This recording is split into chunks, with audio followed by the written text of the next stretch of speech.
গত পরশুদিন রবিবার 18ই জানুয়ারি সেই দিন এখানে আমরা বসে রয়েছি। এই প্রশাসনের অফিসের একদম পাশে 20 মিটার দূরত্বের মধ্যে একটি স্থানে সেখানে ভারতবর্ষের রাষ্ট্রপ্রেমী এই ধরনের একটি যুবক রিন্টু পাল, সে রাষ্ট্রীয় স্বয়ংসেবক সংঘের স্বয়ংসেবক এবং সে ভারত মায়ের সেবায় নিয়োজিত, ভারতবর্ষের গৌরবের জন্য কাজ করছে, এটা তার অন্যায়। আমার নাম হচ্ছে এই কারণে যারা ভারত বিরোধী, যারা রাষ্ট্র বিরোধী, বাড়িতে আমি খবর করতে যাচ্ছি, যাদের পরিকল্পনা সময় আবার ও স্নান করছি, এক সময় তারা এই ভারত মাকে দ্বিখণ্ডিত করে পশ্চিম পাকিস্তান, পূর্ব পাকিস্তান বানিয়েছিল।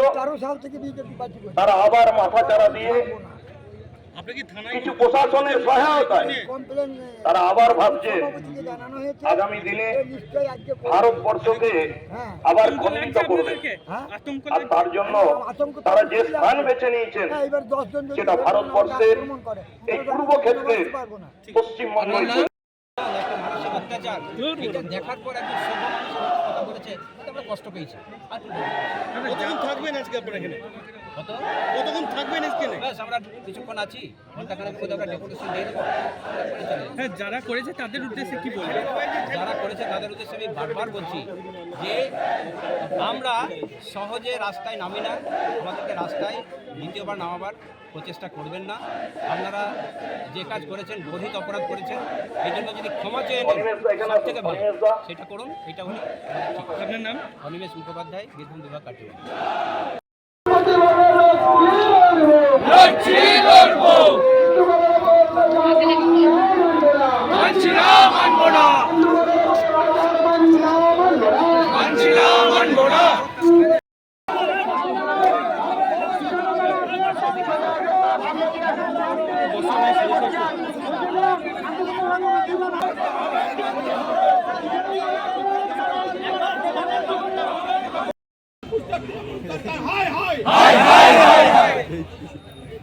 নানুর থানায় নিয়ে গিয়ে রিন্টু পালকে মুছে লেখা সই, নো অবজেকশন সই করানো হলো।